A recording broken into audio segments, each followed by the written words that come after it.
اعوذ باللہ من الشیطان الرجیم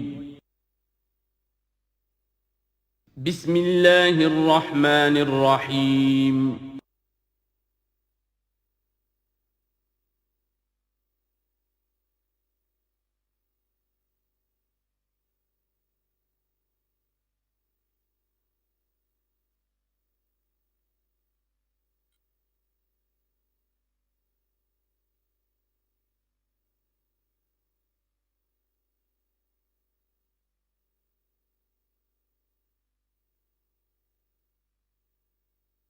والصلاة والسلام على عباده الذين اصطفى خصوصا على أفضلهم وخاتم النبيين محمد الأمين وعلى آله وصحبه أجمعين. أما بعد فأعوذ بالله من الشيطان الرجيم. بسم الله الرحمن الرحيم. الحمد لله رب العالمين الرحمن الرحيم مالك يوم الدين إياك نعبد وإياك نستعين اهدنا الصراط المستقيم صراط الذين أنعمت عليهم غير المغضوب عليهم ولا الضالين آمين. رب اشرح لي صدري ويسر لي امري واحلل عقدة من لساني يفقهوا قولي. اللهم ربنا الهمنا رشدنا واعذنا من شرور انفسنا. اللهم ارنا الحق حقا وارزقنا اتباعه وارنا الباطل باطلا وارزقنا اجتنابه. اللهم ربنا يسر لنا امورنا كلها واتمم لنا بالخير وتقبل منا فإنك خير المتقبلين. آمین یا رب العالمین. ابھی میں نے سورہ فاتحہ کی تلاوت کی اور آپ نے سماعت فرمائی. یہ سورہ مبارکہ مصحف کے اعتبار سے تو پہلی صورت ہے ہی، سب کو معلوم ہے، لیکن یہ بھی نوٹ کر لیجئے کہ یہ نزول کے اعتبار سے بھی سب سے پہلی مکمل صورت جو حضور پر نازل ہوئی وہ یہی ہے. اس سے قبل متفرق آیات نازل ہوئیں، 5 آیتیں سورہ علق کے آغاز میں، کچھ آیتیں سورہ قلم یا سورہ نون کے آغاز میں، کچھ آیتیں سورہ مزمل کی ابتدا کی، کچھ آیتیں سورہ مدثر کے آغاز کی. 5ویں وحی تقریباً اس پر اجماع ہے کہ یہ سورۃ الفاتحہ کی ہے اور یہ مکمل سورت ہے جو حضور پر نازل ہوئی. سورۃ الفاتحہ کے معنی ہوئے افتتاحی سورت. فتح یفتح کے معنی ہے کھولنا، مفتاح کنجی کو کہتے ہیں، چابی کو. تو یہ اوپننگ سورہ آف دی قرآن، قرآن حکیم کی افتتاحی صورت. ویسے جیسا کہ میں تعارف قرآن کے ضمن میں عرض کر چکا ہوں، عربوں کا یہ مزاج تھا کہ جس چیز سے انہیں خصوصی محبت ہوتی تھی اس کے بہت سے نام رکھتے تھے. اس کے بھی بہت سے نام ہیں. سورۃ الفاتحہ سب سے عام ہے، لیکن الکافیہ، الشافیہ، ام القرآن، اساس القرآن، کم سے کم یہ 4 نام تو میں سمجھتا ہوں کہ ہر مسلمان کو مزید معلوم ہونے چاہیے، اور بھی بہت سے نام.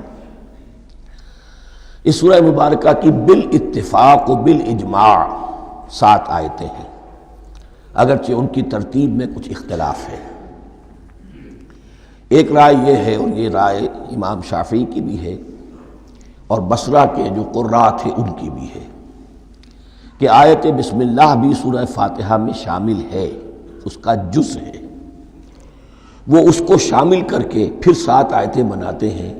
تو آخری جنہیں ہم 2 آیتیں سمجھتے ہیں، صراط الذین انعمت علیہم غیر المغضوب علیہم ولا الضالین، وہ ان کے نزدیک ایک آیت ہے. تو گویا کہ نتیجہ یہ نکلا کہ آیتوں کی تعداد 7 ہی رہتی ہے.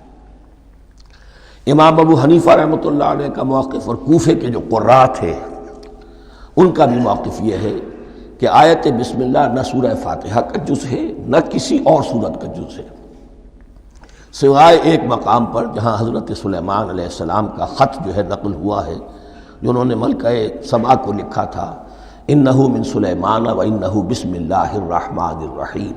تو قرآن کے متن میں صرف اسی جگہ پر یہ آیت شامل سمجھتے ہیں، باقی یہ صرف علامت کے طور پر کہ یہاں سے ایک نئی سورت شروع ہو رہی ہے درج کی گئی ہے.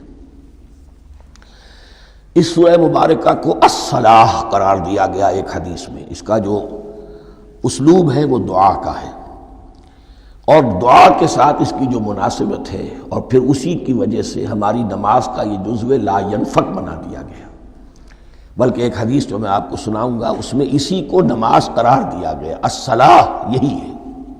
ویسے وہ حدیث مبارک موجود ہے، من لم یقرأ بفاتحۃ الکتاب لا صلاۃ لمن لم یقرأ بفاتحۃ الکتاب. جو شخص سورہ فاتحہ کی تلاوت نہیں کرتا اس کی کوئی نماز نہیں. اس کے حوالے سے بھی ہمارے ہاں دو مسلک ہیں، ذکر صرف اس لیے کر رہا ہوں کہ آپ کے علم میں ہو، ان میں کوئی بنیادی فرق نہیں ہے. کسی بھی ایک رائے کا انسان قائل اور حامل ہو سکتا ہے بغیر اس کے کہ دوسرے کو بالکل غلط قرار دے، بلکہ یہ کہ اس کے لیے بھی گنجائش اپنے ذہن میں اور اپنے دل میں رکھے. اور دوسری رائے یہ ہے کہ اس کا حصہ نہیں ہے. اسی اعتبار سے یہ کہ یہ سورہ مبارکہ نماز میں پڑھی جانی ضروری ہے، لا صلاۃ لمن لم یقرأ بفاتحۃ الکتاب. البتہ یہ اختلاف ہے، یہ بات جو میں ذکر کر رہا تھا جو ذہن سے نکل گئی، کہ آیا مقتدی جو ہے امام کے پیچھے کھڑا ہو کر جب نماز پڑھ رہا ہو تو کیا اس صورت میں بھی اس کے لیے لازم ہے کہ سورہ فاتحہ پڑھیں؟ اس میں دو رائے ہو گئی، بلکہ تین. ایک رائے انتہائی ہے اور وہ فقہ حنفی کی طرف منسوب ہے کہ اگر آپ امام کے پیچھے مقتدی کی حیثیت سے نماز پڑھ رہے ہیں تو کسی بھی رکعت میں آپ سورہ فاتحہ نہیں پڑھیں گے. ایک دوسری بالکل برعکس رائے ہے، وہ امام شافعی رحمۃ اللہ علیہ کی ہے کہ ہر حالت میں چاہے امام جہری رکعت پڑھا رہا ہو جس میں وہ بلند آواز سے سورہ فاتحہ پڑھ رہا ہو، اور چاہے وہ سری رکعت ہو، ہر حالت میں مقتدی کو بھی پڑھنی ہے. ایک تیسری رائے بین بین ہے، وہ امام مالک کی ہے رحمۃ اللہ علیہ، کہ جو سری رکعت ہے جس میں کہ امام بھی خاموشی سے پڑھ رہا ہے مقتدیوں کو بھی پڑھنی چاہیے.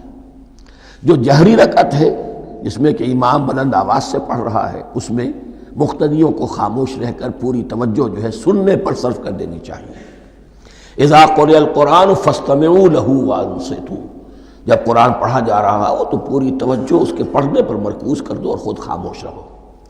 میرے اپنی رائے میں یہ تیسری رائے سب سے زیادہ صائب ہے، اور اس میں کسی طرح کی بھی کوئی پیچیدگی پیدا نہیں ہوتی. بہرحال اس سورہ مبارکہ کا جو اسلوب ہے میں نے عرض کیا دعائیہ ہے. البتہ قرآن مجید کے علم اور حکمت کے اعتبار سے، اس کے فلسفے کے اعتبار سے ایک بات سمجھ لینی چاہیے.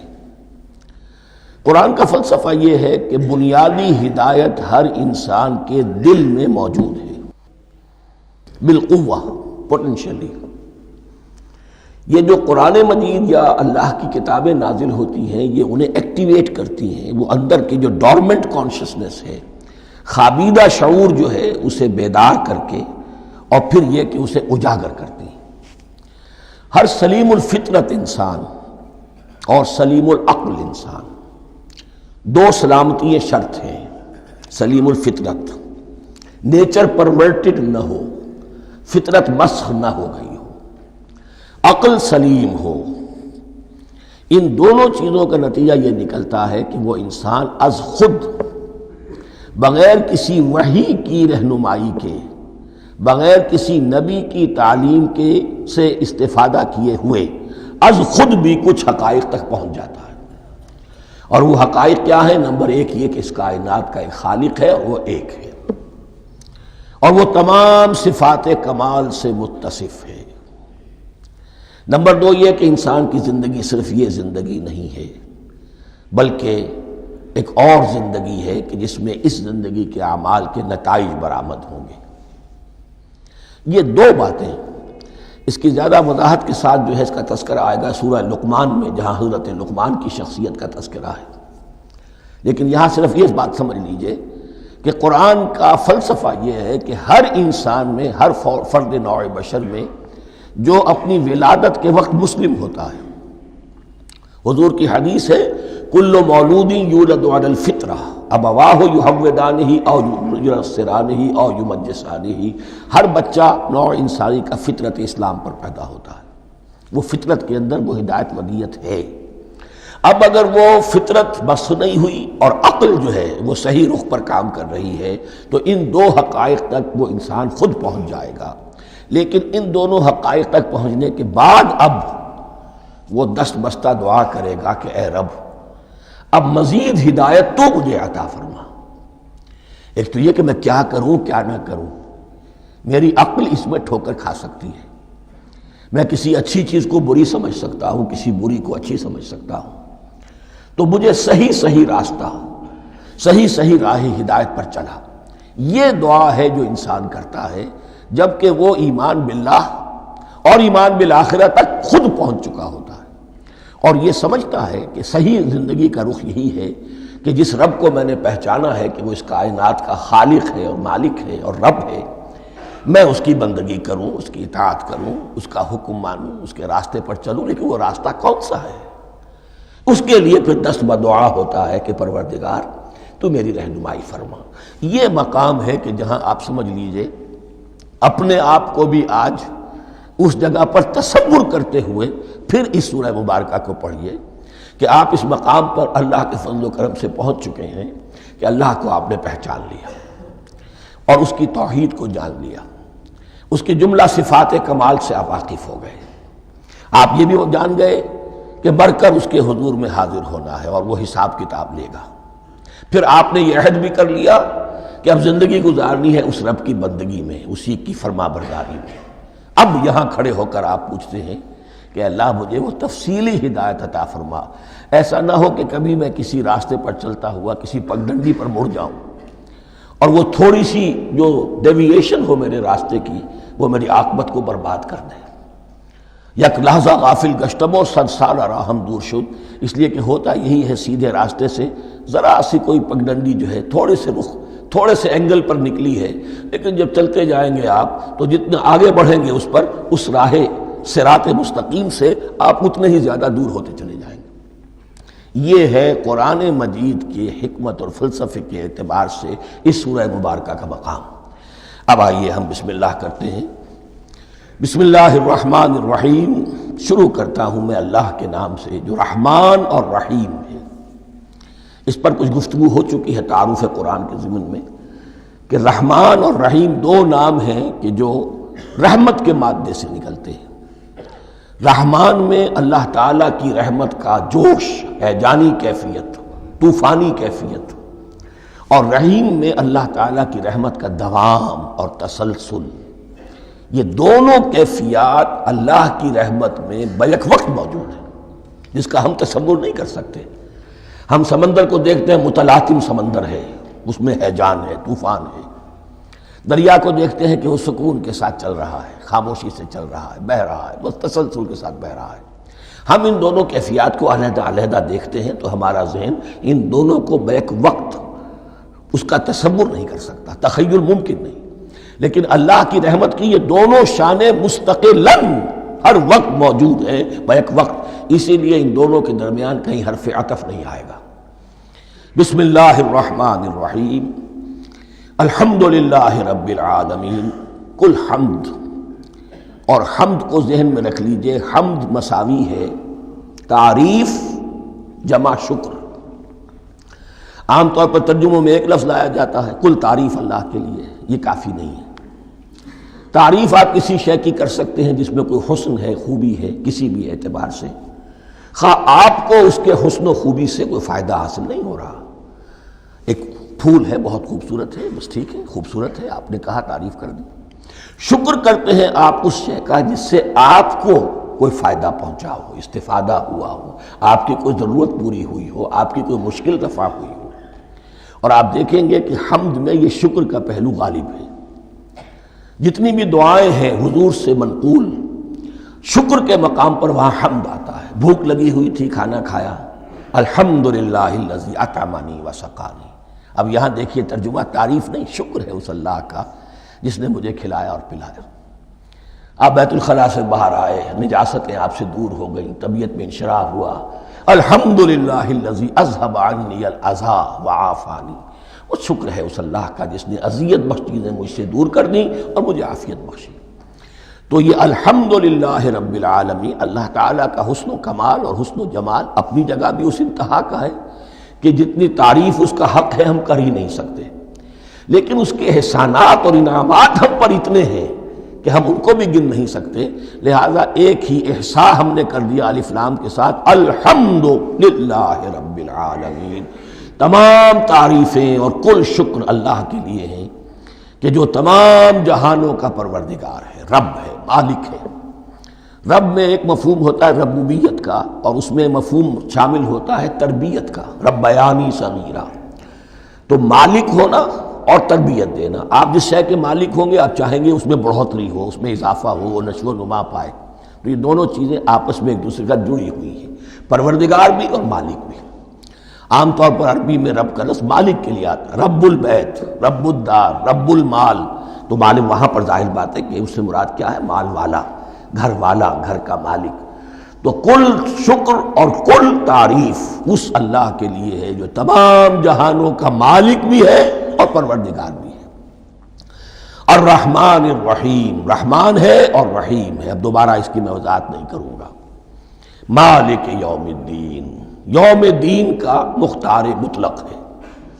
دین عربی زبان میں کہتے ہیں بدلے کو، دناہم کما دانو، کما تدینو تو دانو، یہ کہاوت ہے، جیسے اردو میں ہم کہتے ہیں جیسا کرو گے ویسا بھرو گے، کما تدینو تو دانو، تو یہ ہے بدلہ، اس کا بنیادی مفہوم جو ہے وہ بدلہ ہے۔ تو بدلے کا ایک دن ہے جس دن فیصلہ ہوگا کہ کون کیا کما کر لایا ہے اور اسے کیا بدلہ ملنا چاہیے۔ آیا اس کا برائیوں کا پلڑا بھاری ہے کہ اسے سزا ملنی چاہیے، یا اس کی حسنات اور نیکیوں کا پلڑا بھاری ہے کہ اسے جزا ملنی چاہیے، اس کا انعام اور اکرام کے ساتھ معاملہ کیا جانا چاہیے، وہ ایک دن ہے، اسے ہم یوم القیامہ کہتے ہیں۔ اور لیکن اصل بات جو یہاں کہی گئی، یعنی ایک جملے میں تین باتوں کا اعتراف ہو رہا ہے۔ بعث بعد الموت، ایک دن آئے گا کہ ہم مرنے کے بعد تمام انسان اٹھا لیے جائیں گے، پھر حساب و کتاب، پھر اللہ کے ہاں حاضری ہوگی اور حساب کتاب ہوگا، اور تیسرا یہ کہ اس حساب کتاب کے دن کا مختار مطلق اللہ ہے، یعنی کسی اور کو اپنے ذہن میں سہارا بنا کر آپ زندگی گزاریں کہ وہ مجھے چھڑا لے گا، یا وہ ہستی جو ہے اتنی زوردار ہے کہ وہ مجھے بچا لے گی، اس سے اپنے دل کو، اپنے ذہن کو بالکل پاک کر لیجئے۔ مالک یوم الدین، ایک دوسری جگہ پر قرآن میں آیا ہے، اس روز کوئی پکارنے والا پکارے گا، لمن الملک اليوم للہ الواحد القہار، آج کے دن کس کا اختیار مطلق ہے؟ اور پھر کہا جائے گا اللہ کے لیے، الواحد قہار، جو پوری طرح چھایا ہوا ہے، مستولی ہے۔ تو مالک یوم الدین، جو جزا و سزا کے دن کا مالک ہے۔ اب یہاں سے کلام ایک رخ بدل رہا ہے، ابھی تک تو یہ غائبانہ انداز میں کلام ہو رہا ہے، اللہ سے خطاب نہیں آیا اس میں ابھی۔ الحمدللہ رب العالمین الرحمن الرحیم مالک یوم الدین، اب خطاب ہے، ایاک نعبد و ایاک نستعین، ہم صرف تیری ہی بندگی کرتے ہیں اور کریں گے، اور ہم صرف تجھ ہی سے مدد مانگتے ہیں اور مانگیں گے۔ یہ ترجمہ میں کیوں کر رہا ہوں کہ یہ فعل مضارع ہے، عربی زبان میں فعل مضارع حال اور مستقبل دونوں کو کور کرتا ہے۔ کا جو ہے مفعول فاعلی جو ہے، مفعول جو ہے اس میں ضمیر مفعولی، اسے پہلے لا کر حشر کا مضمون پیدا ہو گیا۔ ہم تیری بندگی کرتے ہیں نہیں، ہم تیری ہی بندگی کرتے ہیں اور کریں گے۔ حال میں ترجمہ کیجئے تو یہ اظہار حال ہے، اور مستقبل میں ترجمہ کیجئے تو یہ ایک عہد ہے، قول و قرار ہے، بہت بڑا معاہدہ ہے۔ وَإِيَّاكَ نَسْتَعِينُ، اور صرف تجھ ہی سے مدد مانگتے ہیں اور مانگیں گے۔ اس میں بھی حال کا ترجمہ اظہار حال، اللہ کرے کہ واقعی ہمارا حال وہی ہو، جب ہم یہ الفاظ کہتے ہیں تو واقعتاً ہم اس پر پورے اتر رہے ہوں کہ اسی کی بندگی کر رہے ہوں اور اسی سے ساری استعانت اور استمداد کر رہے ہیں۔ جہاں تک مستقبل کا تعلق ہے وہ پھر ایک عہد ہے، اہدنا الصراط المستقیم، یہ مقام وہ آ گیا کہ یہاں تک تو اے پروردگار ہم پہنچ گئے، تیرے فضل سے، تیرے کرم سے، فطرت سلیمہ بھی تیری عطا کردہ تھی، عقل سلیم بھی تیری ودیعت کردہ تھی، ان دونوں کی روشنی سے ہم یہاں تک تو پہنچ گئے۔ اب ہماری جو ضرورت ہے، احتیاج ہے، وہ کیا ہے؟ اہدنا الصراط المستقیم، ہدایت بخش ہمیں سیدھے راستے کی۔ یہاں دو باتیں سمجھ لیجئے، انفرادی سطح پر انسان کے لیے نہ معلوم کتنے مرحلے آتے ہیں ہر روز کہ جس میں وہ ایک ٹھٹک کر کھڑا ہو جاتا ہے، یہ کروں یا یہ کروں، دو آلٹرنیٹو سامنے آ رہے ہیں، فیصلہ کرنا مشکل ہو رہا ہے، قدم قدم پر ہدایت کی ضرورت ہے۔ اور اجتماعی طور پر نوع انسانی تین بڑے بڑے تمدنی مسائل میں واقعہ یہ ہے کہ تسلیم کر لیا جانا چاہیے کہ عقل انسانی اس کو راستہ نہیں دکھا سکتی۔ عام معاشرتی سطح پر مرد اور عورت کے درمیان حقوق اور اختیارات کا کیا توازن ہو، ناممکن ہے، انسان طے نہیں کر سکتا۔ انسان یا مرد ہے یا عورت ہے، عورت سوچے گی اپنے لحاظ، اپنے جذبات کا، اپنے خیالات کا لحاظ رکھے گی، مرد کے جذبات و احساسات کا اس کا کوئی تصور ہی ممکن نہیں۔ مرد سوچے گا اسے اپنے احساسات معلوم ہے، لیکن یہ کہ عورت کے احساسات سے وہ نابلد ہے، ان کو محسوس کر ہی نہیں سکتا، لا محالہ وہ اپنے بارے میں وہ جو بھی نظام بنائے گا اس میں وہ اپنی بالادستی رکھے گا۔ وہ تو ایک ہی ہستی ہو سکتی ہے کہ جو دونوں کی خالق ہے، مرد کی بھی عورت کی بھی، اور اس کو دونوں سے محبت ہے، دونوں کا خیر خواہ ہے، دونوں کا رب ہے، دونوں کو پروان چڑھانا چاہتا ہے۔ اسی طرح فرد اور معاشرہ یا ریاست، حکومت اور ریاست ہمیشہ یہ چاہتی ہے کہ سارے اختیارات ہمارے ہاتھ میں آ جائیں، ٹوٹلیٹیرین سوسائٹی ہو، بس ہم حکم دیں اور لوگ اس پر چلیں۔ افراد یہ چاہتے نہیں، ہمیں آزادی ہونی چاہیے۔ اب آپ دیکھیے کہ دنیا میں کتنے جھگڑے چلتے ہیں اسی پر، فریڈم فریڈم فریڈم۔ وہ فریڈم واقعتاً اپنی جگہ پر ایک شے ہے، افراد کی آزادی ہونی چاہیے، لیکن افراد کی آزادی اتنی نہ ہو جائے کہ وہ مادر پدر آزاد ہو جائے، کوئی قانون، کوئی قاعدہ، کوئی اخلاقی، کوئی حدود اور قیود جو ہے ان کا پابند نہ رہے۔ تو اب کہاں ہے وہ نقطہ اعتدال کہ جس میں انسان کے انفرادی آزادی، انفرادی اختیار اور ادھر اجتماعی مصلحتیں جو ہیں ان کو بیلنس کیا جا سکے؟ انسان طے نہیں کر سکتا، صرف اللہ ہی اس کے لیے نظام دے سکتا ہے۔ تیسرا مسئلہ ہے سرمایہ اور محنت، اس میں کیا توازن ہو؟ سرمایہ اور محنت دونوں مل کر کچھ بنا رہے ہیں، کچھ پروڈیوس کر رہے ہیں۔ اب اس میں نفع جو ہوا ہے اس میں سرمایہ کا کتنا حصہ ہونا چاہیے اور لیبر کا کتنا ہونا چاہیے، کون طے کر سکتا؟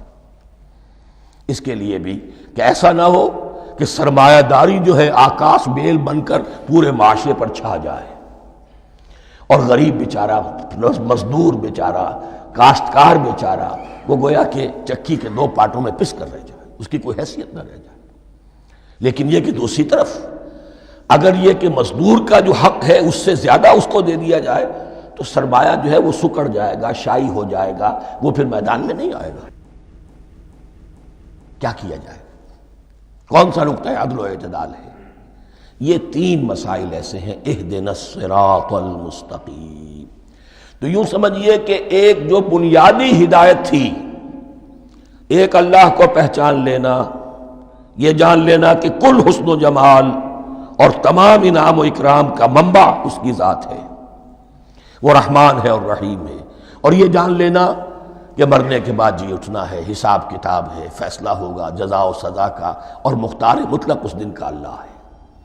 پھر یہ عہد کر لینا ایاک نعبد و ایاک نستعین۔ اس کے بعد دعا، پروردگار ہمیں ہدایت پر قائم رکھ، ہماری ہدایت میں اضافہ فرما۔ اس ہدایت کے لفظ کو سمجھ لیجئے، بنیادی ہدایت، تفصیلی ہدایت، قدم قدم پر ہدایت، ہدایت پر ہدایت۔ والذین اہتدوا زادہم ھدی، جو لوگ ہدایت کے راستے پر آتے ہیں اللہ ان کی ہدایت میں اضافہ کرتا ہے۔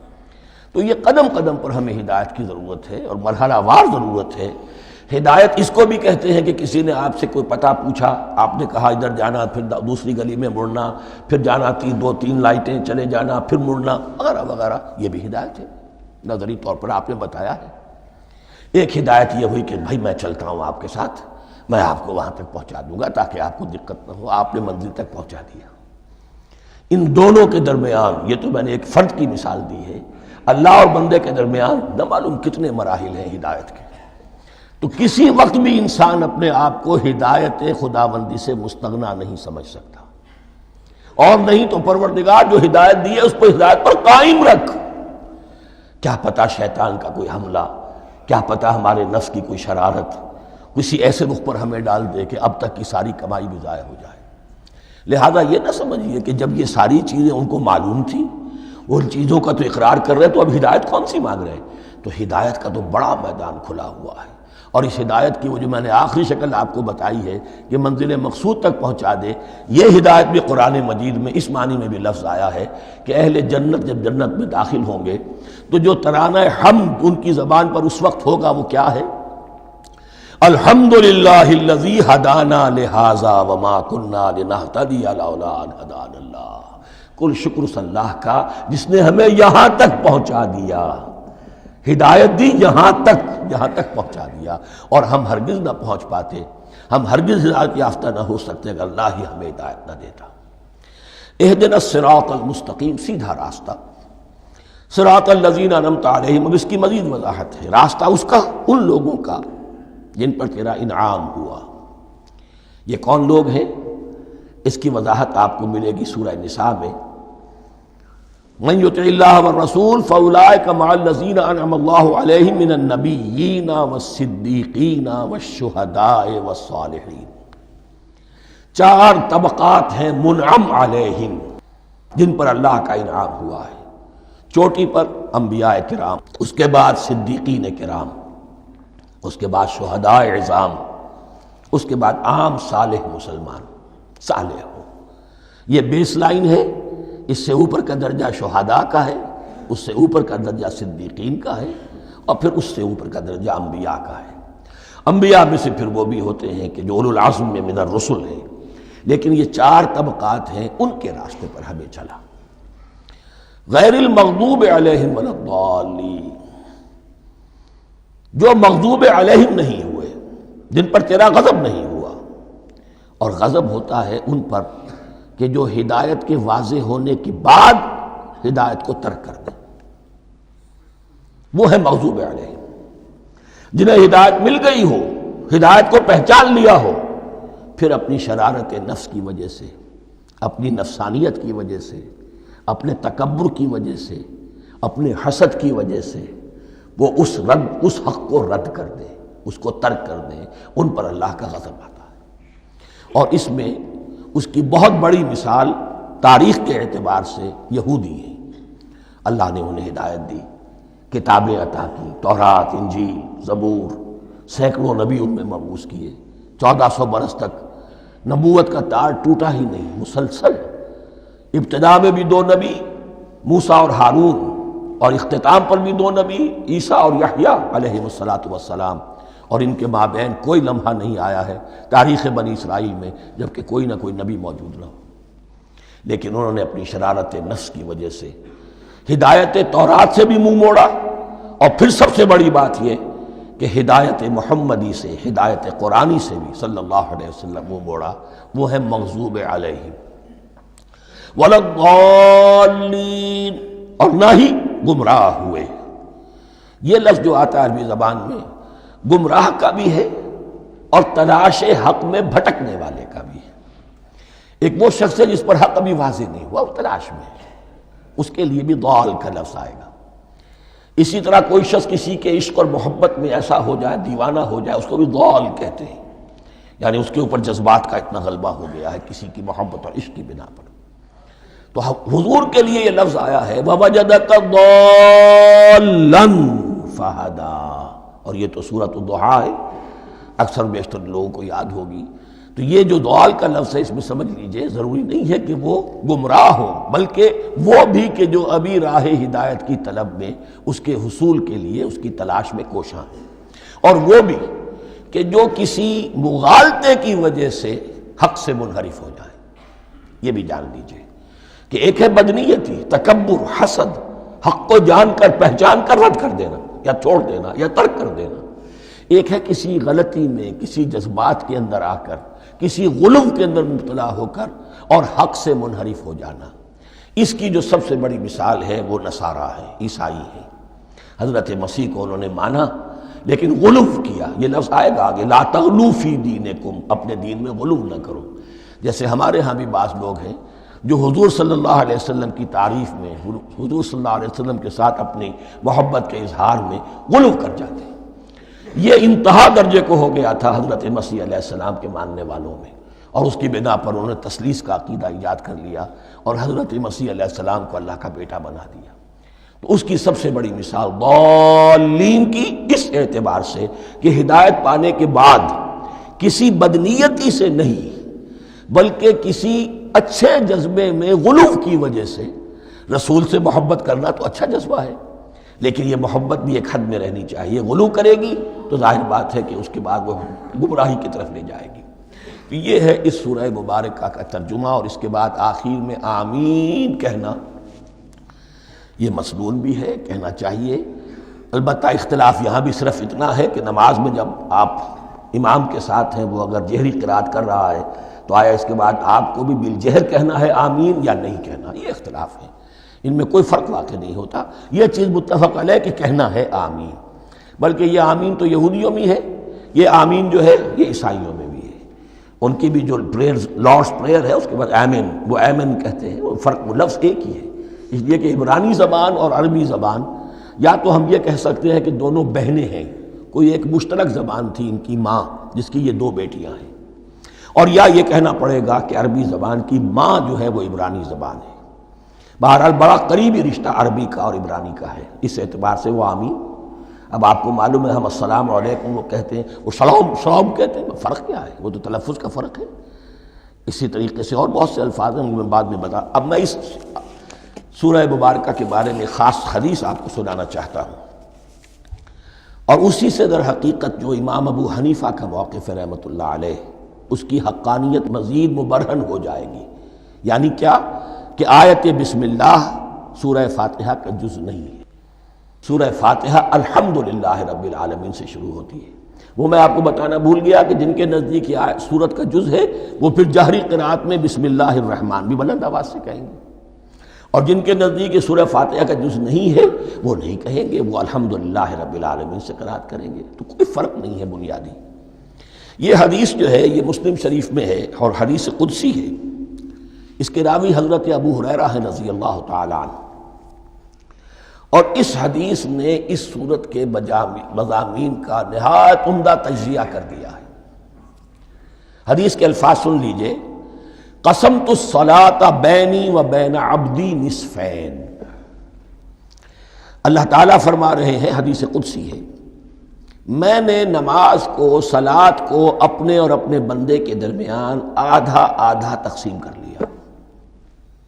فنصفها لی ونصفها لعبدی، اس کا نصف جو ہے وہ میرے لیے ہے اور نصف جو ہے وہ میرے بندے کے لیے ہے۔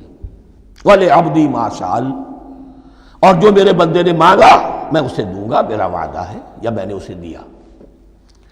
اس کے بعد اس کی تفصیل آتی ہے، اذا قال العبد، جب بندہ کہتا ہے الحمدللہ رب العالمین، قال اللہ حمدنی عبدی، جب بندہ کہتا ہے الحمدللہ رب العالمین، اللہ فرماتا ہے میرے بندے نے میری حمد کی۔ وَإِذَا قَالَ الرَّحْمَنِ الرَّحِيمِ قَالَ اللَّهُ اثْنَى عَلَيَّ عَبْدِي، جب بندہ کہتا ہے الرحمن الرحیم، اللہ فرماتا ہے میرے بندے نے میری ثنا کی۔ وَإِذَا قَالَ مَالِكِ يَوْمِ الدِّينِ قَالَ اللَّهُ تَعَالَى مَجَّدَنِي عَبْدِي، میرے بندے نے میری تمجید بیان کی، میری بزرگی بیان کی۔ اب یہ تین آیتیں ہو گئیں، تینوں میں اللہ کی حمد ہے، ثنا ہے، تمجید ہے۔ یہ تین آیتیں خالص اللہ کے لیے ہو گئیں۔ اب چوتھی آیت آئی، ایاک نعبد و ایاک نستعین۔ اس کے بارے میں جب بندہ کہتا ہے اذا قال العبد ایاک نعبد و ایاک نستعین، قال اللہ تعالی ھذا ما بینی و بین عبدی ولعبدی ما سأل، یہ میرے اور میرے بندے کے درمیان ہے۔ یہ تو یوں سمجھیے کہ یہ گرہ لگ گئی ہے میرے اور میرے بندے کے مابین۔ اس نے مجھ سے قول و قرار کیا ہے، اس نے میری بندگی کا اعتراف کیا ہے، اس نے تسلیم کیا ہے کہ میری ہی بندگی کرتا ہے اور کرے گا، اور مجھ سے مدد چاہیے ہے۔ ھذا ما بینی و بین عبدی، یہ معاہدہ ہے، معاہدہ دو فریقوں کے مابین ہوتا، یہ میرے اور میرے بندے کے مابین ہے۔ والے عبدی ما سأل، اور میں نے اپنے بندے کو دیا جو اس نے مانگا، وہ میری مدد چاہتا ہے، میری مدد اس کے شامل حال رہے گی۔ فَإِذَا قَالَ، اور جب بندہ کہتا ہے اهْدِنَا الصِّرَاطَ الْمُسْتَقِيمَ صِرَاطَ الَّذِينَ أَنْعَمْتَ عَلَيْهِمْ غَيْرِ الْمَغْضُوبِ عَلَيْهِمْ وَلَا الضَّالِّينَ قال اللہ تعالی هَذَا لِعَبْدِي وَلِعَبْدِي مَا سَأَلَ، یہ تین آیتیں یہ میرے بندے کے لیے ہیں۔ اهْدِنَا الصِّرَاطَ الْمُسْتَقِيمَ، اسی صراط مستقیم کی وضاحت ہے مثبت، صراط الذین انعمت علیہم، اسی صراط المستقیم کی وضاحت ہے منفی انداز میں، غیر المغضوب علیہم ولا الضالین۔ یہ سب میرے بندے کے لیے ہے اور میں نے اپنے بندے کو دیا جو اس نے مانگا۔ اس کو میں نے ایک مرتبہ یہ ترازو کی شکل میں اس کو لکھوایا تھا۔ دیکھیے یہ ایاک نعبد و ایاک نستعین، یہ ہے وہ ترازی کی وہ ڈنڈی، واو جو ہے ایاک نعبد و ایاک نستعین، واو جو ہے گویا کہ وہ مٹھ ہے جس سے کہ ترازو کو پکڑا جاتا ہے۔ ادھر ایک پلڑا ہے جس کی تین آیتیں ہیں، الحمدللہ رب العالمین الرحمن الرحیم مالک یوم الدین۔ اس کا نتیجہ کیا نکلا؟ ایاک نعبد۔ آپ نے شاید یہ سنا بھی ہو، ایک بہت ہی عمدہ قرات کا جو ریکارڈ ہے قاری عبدالباسط عبدالصمد کا، وہ یہیں سے چل کر سورہ فاتحہ کی قرات کر کے ایاک نعبد پر آ کر رکتا ہے۔ الحمدللہ رب العالمین الرحمن الرحیم مالک یوم الدین ایاک نعبد۔ گویا کہ یہاں یہ صورت بالکل ہاف ہو گئی ہے، تین آیتوں میں اللہ کی حمد ہے، ثنا ہے، تمجید ہے، جس کا نتیجہ ہم تیری ہی بندگی کرتے ہیں، تیری ہی اطاعت کریں گے۔ لیکن اب اس کے بعد سوال ایاک نستعین، اسی کی جو استعانت کیا درکار ہے ہمیں؟ ہدایت۔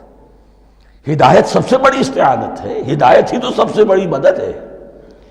اهدنا الصراط المستقیم صراط الذین انعمت علیہم غیر المغضوب علیہم ولا الضالین، یہ ایاک نستعین کے حق کے ساتھ یہ تین آیتیں آ گئیں، اهدنا الصراط المستقیم صراط الذین انعمت علیہم غیر المغضوب علیہم ولا الضالین۔ قسمت الصلاة بینی و بین عبدی نصفین فنصفها لی ونصفها لعبدی ولعبدی ما سأل۔ اللہ تعالیٰ اس سورہ فاتحہ کا جو اصل مفہوم ہے وہ بھی ہمارے ذہنوں پر، ہمارے شعور کی سطح پر اسے اجاگر کیے رکھے، ہمیں توفیق دے کہ جب بھی پڑھیں، جب بھی سنیں تو وہ کیفیت اگر ہو جائے۔ اس لیے کہ ایک حدیث ہے کہ الصلاۃ معراج المومنین، نماز تو اہل ایمان کے حق میں معراج کے درجے میں ہے۔ اس حوالے سے ہم یہ سمجھ سکتے ہیں کہ کوئی وقت ایسا آ سکتا ہے کہ انسان کو واقعتاً، روح انسانی واقعتاً اللہ کے یہ جواب سنے، انہونی بات نہیں ہے۔ یہ ہوتا ہے خطاب آخر، اٹھتا ہے حجاب آخر، کرتے ہیں خطاب آخر، یہ تو ہوتا ہے۔ مخاطبہ الہی، یہ تو میں نے عرض کیا کہ ثابت ہے، مخاطبہ، محادث اور تحدیث اللہ بندوں سے کلام کرتا ہے۔ اب آئیے بسم اللہ الرحمن الرحیم، اب یہ سورہ بقرہ شروع ہو رہی ہے۔ سورۃ البقرہ جو 286 آیات پر مشتمل ہے، تقریباً 2.5 پاروں پر پھیلی ہوئی ہے۔ ہر شخص جانتا ہے کہ یہ قرآن حکیم کی حجم کے اعتبار سے سب سے بڑی سورت ہے، لیکن یہ معاملہ صرف حجم کا نہیں ہے۔ نبی اکرم صلی اللہ علیہ وسلم نے اسے سنام القرآن قرار دیا ہے۔ آپ نے فرمایا لکل شیء سنام، ہر چیز کی ایک چوٹی ہوتی ہے، جیسے اونٹ کا کوہان ہوتا ہے۔ وسنام القرآن البقرہ، سنام القرآن، قرآن کی چوٹی جو ہے وہ سورۃ البقرہ ہے۔ یہ نوٹ کر لیجئے جو میں نے کل آپ کو جو مختلف مکی اور مدنی صورتوں کے گروپوں کے بارے میں بتایا تھا کہ یہاں سے اب پہلی منزل بھی شروع ہو رہی ہے اور پہلا گروپ بھی شروع ہو رہا ہے، اور اس کے ساتھ جو اگلی صورت آئے گی وہ اس کا جوڑا ہے، سورہ آل عمران، جس کی سب سے نمایاں علامت یہ نوٹ کیجئے، یہ بھی الف لام میم سے شروع ہوئی، اگلی بھی الف لام میم سے شروع ہوگی۔ اس کے بعد 2 صورتیں مدنی اور ہیں، لیکن ان دونوں میں نہ حروف مقطعات ہے، نہ کوئی اور تمہیدی کلام ہے، براہ راست خطاب سورہ نساء میں یا ایھا الناس اور سورہ مائدہ میں یا ایھا الذین آمنوا، کوئی تمہیدی بات نہیں، کوئی حروف مقطعات نہیں، براہ راست خطاب۔ وہ ایک جوڑا ہے سورہ نساء اور سورہ مائدہ، اور یہ ایک جوڑا ہے سورہ بقرہ اور سورہ آل عمران۔ سورہ بقرہ اور سورہ آل عمران کو نبی اکرم صلی اللہ علیہ وسلم نے الزہراوین بھی قرار دیا ہے۔ زہرا کہتے ہیں بڑی روشن چیز کو۔ یہ حضرت فاطمہ رضی اللہ تعالی عنہ کے نام کے ساتھ آتا ہے، فاطمۃ الزہراء۔ تو زہرا بہت روشن، دمکتی ہوئی شے۔ الزہراوین، یہ دو نہایت دمکتی ہوئی صورتیں ہیں جو قیامت کے دن دو بدلیوں کی شکل میں ظاہر ہوں گی، حضور نے فرمایا، اور جو لوگ ان صورتوں سے محبت کرتے تھے ان پر سایہ کریں گی۔ اللہم ربنا اجعلنا منہم، ہمیں اللہ تعالیٰ ان میں شامل فرما دے۔ اس سورہ مبارکہ کو دو حصوں میں تقسیم سمجھیے۔ ویسے تو یہ کہ رکوع آئیں گے، پارے بھی بدلیں گے اس میں، لیکن حصے دو ہیں۔ پہلے حصے میں اصل روئے سخن سابقہ امت مسلمہ سے ہے، یہود سے، بنی اسرائیل سے۔ دوسرے حصے میں اصل خطاب موجودہ امت مسلمہ سے ہے، امت محمد سے صلی اللہ علیہ وسلم۔ پہلے حصے میں 18 رکوع ہیں لیکن آیات 152 ہیں۔ دوسرے حصے میں 22 رکوع ہیں لیکن آیات 134 ہیں۔ گویا کہ اس سے آپ کو توازن نظر آئے گا کہ اگرچہ ادھر رکوعوں کی تعداد کم ہے 18 لیکن آیات کی تعداد زیادہ ہے 152۔ دوسرے حصے میں رکوعوں کی تعداد زیادہ ہے 22 لیکن آیات کی تعداد 134۔ اسی لیے اس کا ایک نام میں نے تجویز کیا ہے، وہ اس لیے تاکہ کچھ حقائق آپ کے ذہنوں میں ان ناموں کے حوالے سے بھی انشاءاللہ محفوظ ہو جائیں گے۔ سورۃ الامتین، دو امتوں کی صورت، اس لیے کہ تقریباً نصف اس کی ساری بحث جو ہے، مرکزی بحث، وہ سابقہ امت مسلمہ بنی اسرائیل، اور دوسرا نصف اس میں سارا خطاب وہ ہے موجودہ امت مسلمہ یعنی امت محمد صلی اللہ علیہ وسلم۔ اس کا جو پہلے 18 رکوع ہیں یا پہلا حصہ ہے، اس کے اندر ڈویژن فردر ہوگی ورٹیکل، عمودی۔ پہلے 4 رکوع، پھر 10 رکوع، پھر 4 رکوع۔ لیکن جو 22 رکوع ہیں دوسرے حصے کے، دوسرے نصف کے، اس میں ڈویژن جو ہے جو ہاریزونٹل ہے، وہ افقی تقسیم ہے، عمودی نہیں، افقی۔ وہ میں بعد میں بیان کروں گا جب ہم وہاں پہنچ جائیں گے۔ ان کو پہلے سمجھ لیجئے کہ اس پہلے حصے کی جو تقسیم میں نے کی ہے، پہلے 4 رکوع، پھر 10 رکوع اور پھر 4 رکوع۔ پہلے 4 رکوع یوں سمجھیے کہ پورے قرآن مجید کے لیے اس کی حکمت اور فلسفے کا جو حصہ مکی قرآن میں بیان ہو چکا تھا اس کا خلاصہ ہے۔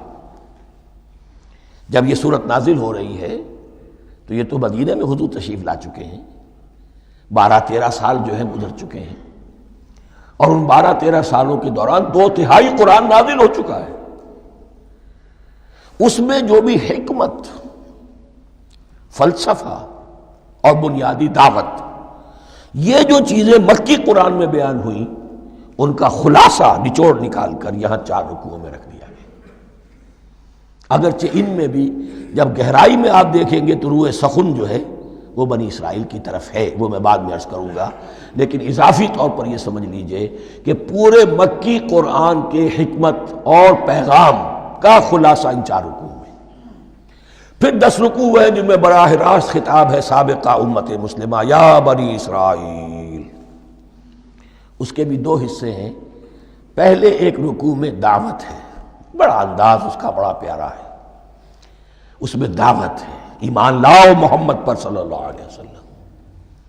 اور اس کے بعد 9 رکوع ہیں ملامت کے، ملامت، تنقید، تم نے یہ کیا اور یہ کیا اور یہ کیا، ہم نے یہ احسان کیے، یہ احسان کیے، یہ احسان کیے، تم نے یہ ناشکری کی، یہ ناشکری کی، یہ ناشکری کی۔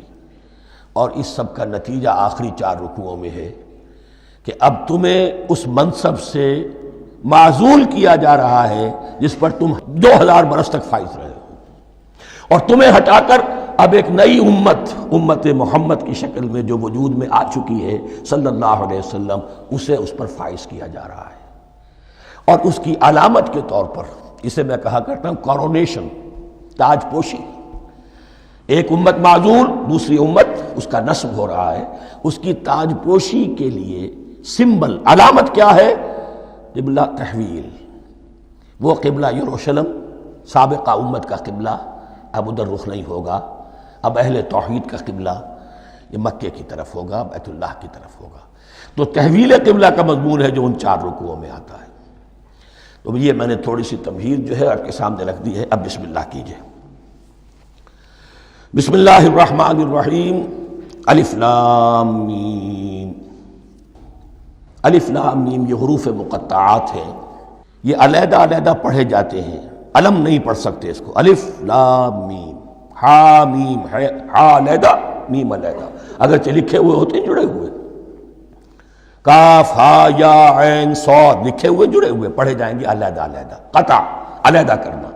تو حروف مقطعات ان کے بارے میں ایک بات تو جو ہے اجماعی ہے، سب کے نزدیک مسلم ہے. ان کا کوئی حتمی مفہوم اور ان کے حتمی معنی کسی کو معلوم نہیں سوائے اللہ اور اس کے رسول کے. اس معنی میں یوں بھی کہا گیا یہ کوڈ ورڈز ہیں، جیسے کہ کوئی میسیجز جو ہیں ادھر ادھر بھیجے جاتے ہیں، سیکرٹ میسیجز، تو کچھ کوڈ ورڈز ہوتے ہیں جس سے سمجھ میں آتا ہے کہ یہ بات واقعتاً صحیح سورس سے آ رہی ہے، واللہ عالم. لیکن اس کا کوئی مفہوم اور اس کے معنی جو ہیں وہ اتفاق اس پر ہے، اگرچہ بعض حضرات نے کچھ اپنی سی کوشش کی ہے، کچھ مفہوم جو ہے بنانے کی، وہ اپنی جگہ پر ہے. لیکن یہ کہ کسی حضرت عبداللہ ابن عباس رضی اللہ تعالی عنہما نے بعض ایسی کوششیں کی ہیں، لیکن ان کی رائے کو بھی ان کی ذاتی رائے سمجھا گیا ہے، امت نے اسے قبول نہیں کیا. اجماع اور کنسنسس اسی پر ہے کہ اس کے معنی اور مفہوم کسی کو معلوم نہیں سوائے اللہ اور اس کے رسول کے. البتہ بعض چیزیں ایسی ہیں کہ وہ اگر نوٹ کر لی جائیں تو شاید آئندہ ہے اس میں کچھ راز کھلنے کے امکانات پیدا ہو جائیں. دیکھیے عربی زبان کے جو الفابیٹس ہیں ان کی تعداد 29 ہے یا 28 ہے، میں بتا چکا ہوں. الف اور حمزہ کو ایک سمجھے تو 28 ورنہ 29. پہلی بات یہ نوٹ کیجئے قرآن حکیم کی 114 صورتوں میں سے 29 صورتوں میں ان کے شروع میں یہ حروف مقطعات آئے ہیں. دوسری بات یہ کہ اس میں 28 کا نصف کیجئے تو 14 استعمال ہوئے، 14 نہیں استعمال ہوئے، بالکل آدھی تعداد استعمال ہوئی ہے. تیسرے یہ کہ جو شروع اور آخر اور درمیان 3 حصوں میں تقسیم کر دیجئے آپ، 9 9 9 پلواڑی 27، ایک طرف 10 رہ جائیں گی. پہلے حصے میں سے بہت کم حروف لیے گئے، بہت کم. آخری حصے کے تقریباً تمام حروف ہیں تقریباً.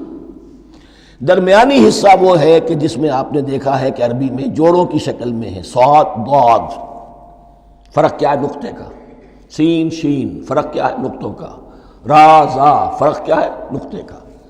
تو جو بھی نقطے والا لفظ ہے وہ نہیں لیا گیا، اور جو بغیر نقطے کے غیر منقوط ہے وہ لیا گیا. پھر اس میں 3 صورتیں ہیں جن میں ایک ایک حرف آیا ہے، سورہ قاف، سورہ نون، سورہ صاد. پھر صورتیں ہیں جن میں 2 2 آئی ہیں، جن میں 3 3 آئے ہیں، پھر 4 4 آئے ہیں. 2 ہی صورتیں ہیں جن میں 4 4 ہیں، اور 2 ہی صورتیں جن میں 5 5 ہیں. تو یہ ہے صرف یوں سمجھیے کہ اعداد و شمار. اس کے حوالے سے کچھ آدمی غور کرے تو شاید کوئی بات نکلے.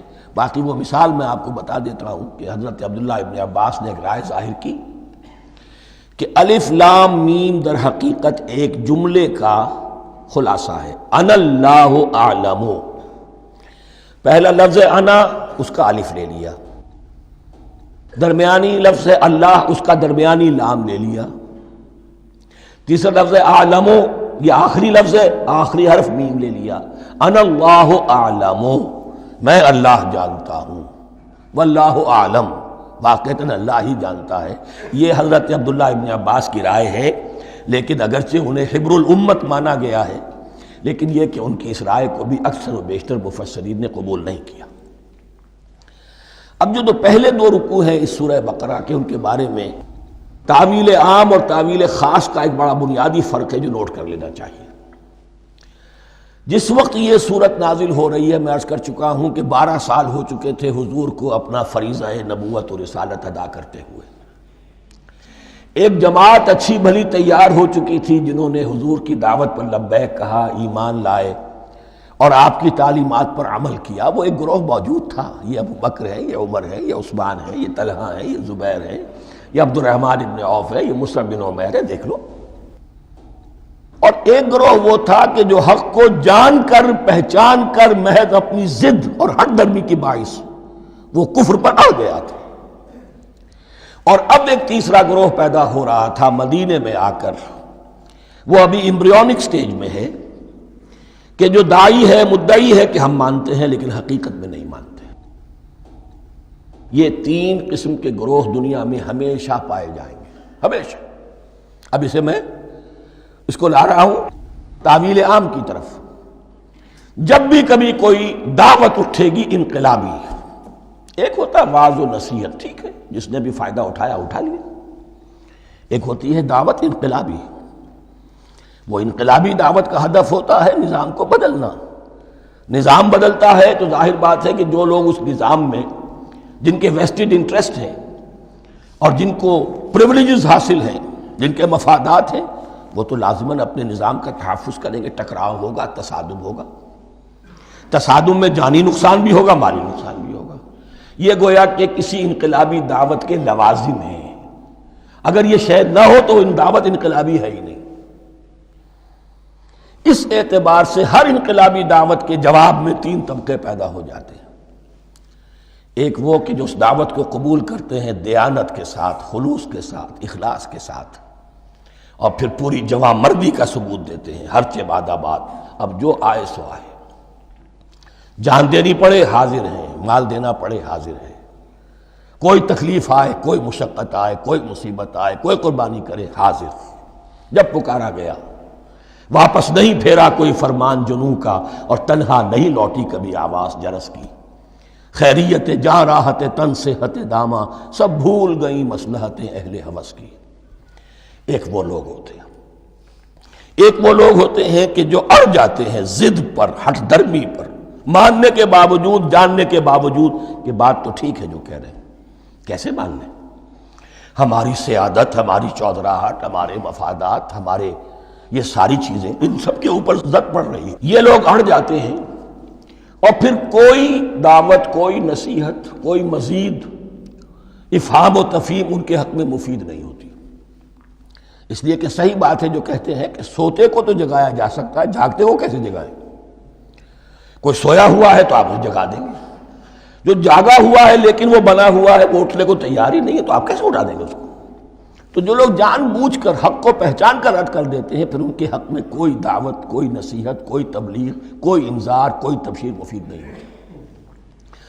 تیسرا درجہ ایسے لوگوں کا ہوتا ہے جو یا تو شروع میں آتے ہی شرارت کے ارادے سے ہیں، کوئی مصلحت ہے جس کی وجہ سے اس دعوت کو قبول کر لیا، کوئی ذاتی منفعت ہے جس کے لیے قبول کر لیا، یا یہ کہ شروع میں تو اخلاص کے ساتھ آتے ہیں لیکن جب قربانی دینے کا وقت آتا ہے تو ان کے اندر سیرت و کردار کی وہ مضبوطی نہیں ہوتی کہ ہر چہ بعد آباد، یہ نہیں ہوتی۔ وہ پھر ڈگمگاتے رہتے ہیں، کبھی کچھ چلے پھر کہیں ٹھٹک کر رہ گئے، پھر کہیں کچھ چلے پھر ٹھٹک کر رہ گئے۔ یہ تیسرا طبقہ ہے کہ جو کہتا ہے، دعوی مدعی ہے کہ ہم نے مانا ہے، قبول کیا ہے، بات ٹھیک ہے، کچھ تھوڑا بہت چلتے بھی ہیں، لیکن جہاں مشکل آئی ٹھٹک کر کھڑے ہو گئے، اوندھے منہ گر پڑے۔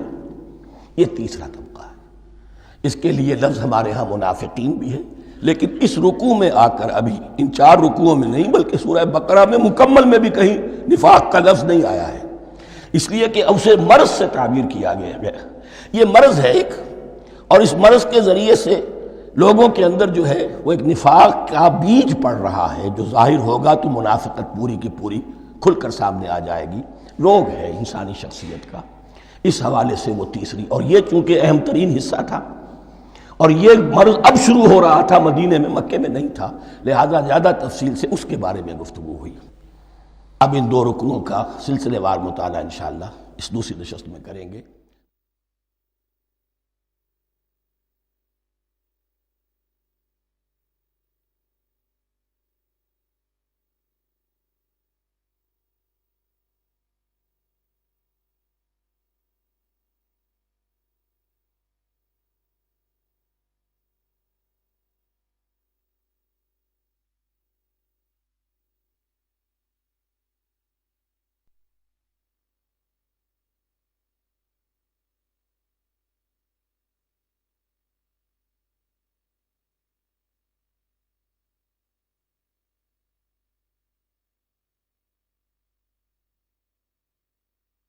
أعوذ بالله من الشيطان الرجيم.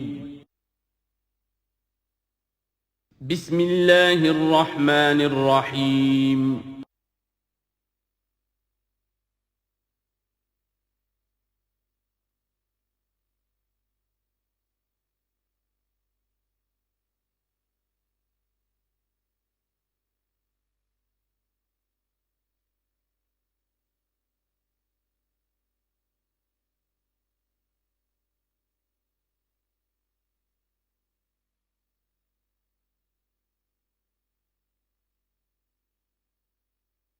اعوذ باللہ من الشیطان الرجیم بسم اللہ الرحمن الرحیم الف لام میم ذالک الکتاب لا ریب فیہ صدق اللہ العظیم۔ الف لام میم حروف مقطعات ہیں جن کے بارے میں عرض کر چکا ہوں۔ ذالک الکتاب لا ریب فیہ، یہ وہ کتاب ہے اس میں کوئی شک نہیں۔ الکتاب اس لیے کہا گیا ہے کہ قرآن مجید کی پیشین گوئیاں اور خوشخبریاں سابقہ کتابوں میں موجود تھیں، اور چونکہ اس سورہ مبارکہ میں اصل خطاب کا رخ جو ہے وہ ہے سابقہ امت مسلمہ کی طرف، تو ذالک کتاب نہیں کہا گیا، ذالک کتاب لا ریب فیہ نہیں، ذالک الکتاب، یہ وہ کتاب ہے، کتاب موعود ہے جس کی پیشین گوئیاں تورات اور انجیل میں موجود تھیں۔ لا ریب فیہ، اس میں کوئی شک نہیں۔ حرف اورا ریب، نئے، تبدیل، نئے، یہی الفاظ آئے ہیں سورہ سجدہ کے شروع میں بھی، الف لام میم تنزیل الکتاب لا ریب فیہ رب العالمین، لا ریب فیہ من رب العالمین، فیہ ھدی للمتقین۔ فیہ دونوں طرف مل سکتا ہے، لا ریب فیہ اسے معانقہ کہتے ہیں، لا ریب فیہ پڑھیں گے تو ہدن سے شروع کر دیں گے، لا ریب پر ختم کر دیں گے تو فیہ ہدن للمتقین، یہ دونوں معنی درست ہوں گے۔ ہدن للمتقین یہ ہدایت ہے، رہنمائی ہے اہل تقویٰ میں جو بچنا چاہیں۔ تقویٰ کا اصل مفہوم سمجھ لیجئے، وقا یقی کسی کو بچانا، تقویٰ خود بچنا۔ جن لوگوں کے اندر فطرت سلیمہ ہوتی ہے ان میں اخلاقی حس موجود ہوتی ہے، وہ بری چیز سے بچنا چاہتے ہیں، بھلی کو حاصل کرنا چاہتے ہیں، وہ لوگ ہیں کہ جو گویا کہ اس قرآن کا اصل مخاطب ہے، وہی اس سے استفادہ کر سکیں گے۔ الذین یؤمنون بالغیب، اب ان کے کچھ اوصاف، یہ اصل میں بہت زیادہ واضح ہوتا ہے تعویل خاص کے اعتبار سے کہ دیکھ لو درخت کو اپنے پھل سے پہچانتے ہیں، اس قرآن کے پھل موجود ہیں نا، یہ ابو بکر اور عمر اور عثمان اور علی کون ہیں؟ یہ جو مہاجرین آئے ہیں چل کر، مدینے والوں دیکھو یہ کون ہیں، ان کی شخصیتیں کیا ہیں، ان کا کردار کیا ہے، ان کے اوصاف کیا ہے، یہ کس درخت کے پھل ہیں، یہ اس بینہ کے پھل ہیں، یہ اس ذکرہ کے پھل ہیں۔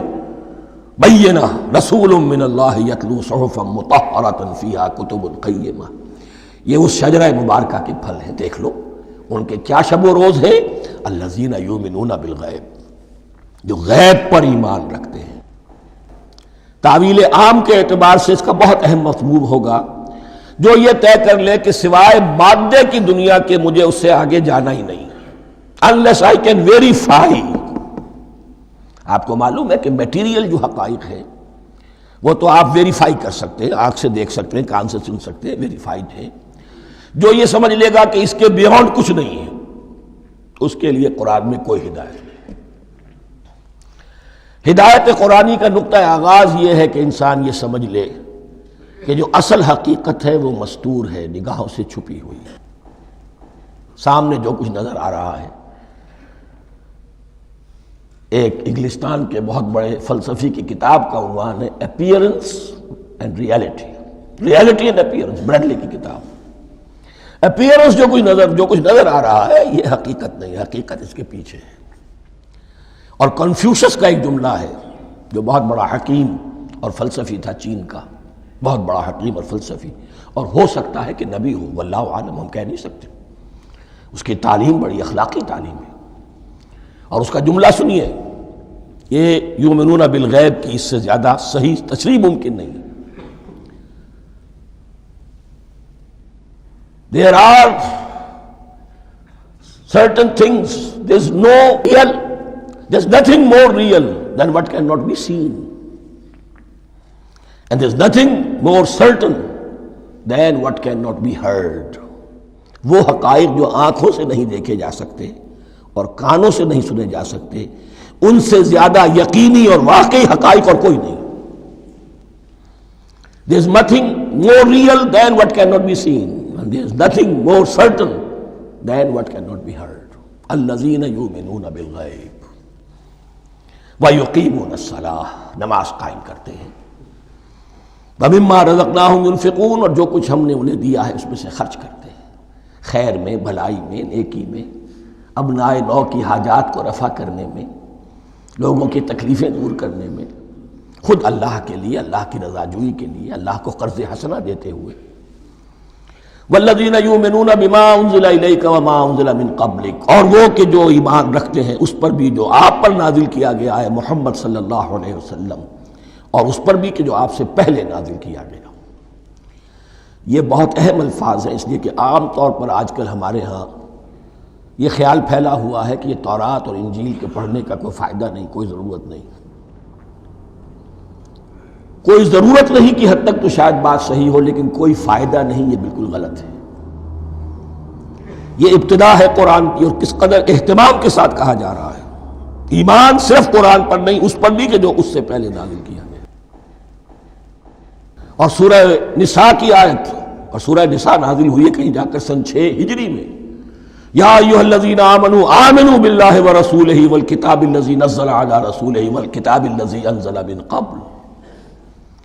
تو اس سے ایمان جو ہے تورات پر اور انجیل پر اور زبور پر اور صحف ابراہیم پر، اجمالی ایمان کی جو اہمیت ہے اس کو اچھی طرح سمجھ لیجیے. البتہ یہ ہے کہ چونکہ ہم سمجھتے ہیں اور جانتے ہیں کہ ان کتابوں میں تحریف ہو گئی ہے، لہذا ان کتابوں کی کوئی شے قرآن پر حجت نہیں ہوگی.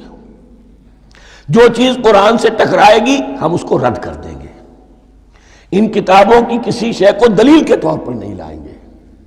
لیکن جہاں قرآن مجید کی کسی بات کی نفی نہ ہو رہی ہو تو بہت سے حقائق ہمیں ان کتابوں ہی سے ملتے ہیں. انبیاء کے مابین جو زمانی ترتیب ہے، کرونالوجیکل آرڈر جو ہے، وہ تو ہمیں تورات سے ملتا ہے، قرآن میں تو نہیں. قرآن میں کبھی حضرت نوح کا ذکر بعد میں ہے، حضرت موسیٰ کا پہلے. وہاں تو کسی اور پہلو سے ترتیب آتی ہے، لیکن وہاں ہمیں تاریخ ملتی ہے ابراہیم کی، اسحاق کی، یعقوب کی، انبیاء بنی اسرائیل کی، موسیٰ کی، عیسیٰ کی، یہ ساری چیزیں. تو اس کی اہمیت جو ہے اس کو سمجھ لیجئے. والذین یؤمنون بما انزل الیک وما انزل من قبلک وبالآخرۃ ھم یوقنون، آخرت پر وہ یقین رکھتے ہیں. نوٹ کرنے والی بات کیا ہے کہ باقی سب چیزوں کے لیے لفظ ایمان آیا، آخرت کے لیے ایقان. کیوں؟ واقعہ یہ ہے کہ انسان کے عمل کے اعتبار سے سب سے زیادہ مؤثر شے ایمان بالآخرہ ہے. ایمان بالآخرہ ہے تو عمل سیدھا رہے گا کہ ہاں مجھے جواب دہی کرنی ہے، جانا ہے، اٹھنا ہے، اللہ کے حضور حاضری ہے. اگر یہ یقین ہے تو عمل صحیح ہوگا. اس میں کمی ہو گئی تو توحید جو ہے وہ بھی بس ایک عقیدہ، ایک ڈوگما بن کے رہ جائے گی. ایمان بالرسالت بھی بدعات کو جنم دے گا. عید میلاد نبی منا لیجئے، اور کچھ عشقیہ اشعار کہہ دیجئے، نعتیہ اشعار کہہ دیجئے، اللہ اللہ خیر صلی اللہ، یہ ایمان بالرسالت کے مظہر ہوں گے. عمل انسان کا درست ہوتا ہے آخرت کے یقین کے ساتھ. وبالآخرۃ ھم یوقنون، آخرت پر انہی کا یقین ہے، انہی کا یقین ہے. یہ حصر بھی ہے اس اعتبار سے کہ یہودی میں مدعی تھے کہ ہم آخرت پر یقین رکھتے ہیں، یہاں کنٹراسٹ دکھایا جا رہا ہے، آخرت پر یقین رکھنے والے یہ لوگ ہیں. اور تعویل خاص کے اعتبار سے وہ لوگ موجود ہیں تمہاری نگاہوں کے سامنے. 13 برس کی محنت کی کمائی محمد الرسول اللہ صلی اللہ علیہ وسلم کی، اس کتاب کی، یتلو علیہم آیاتہ ویزکیہم ویعلمہم الکتاب والحکمہ، اس کا جو نتیجہ ہے وہ تمہارے سامنے. اولئک علی ھدی من ربہم، یہ وہ لوگ ہیں جو اپنے رب کی طرف سے ہدایت پر ہیں.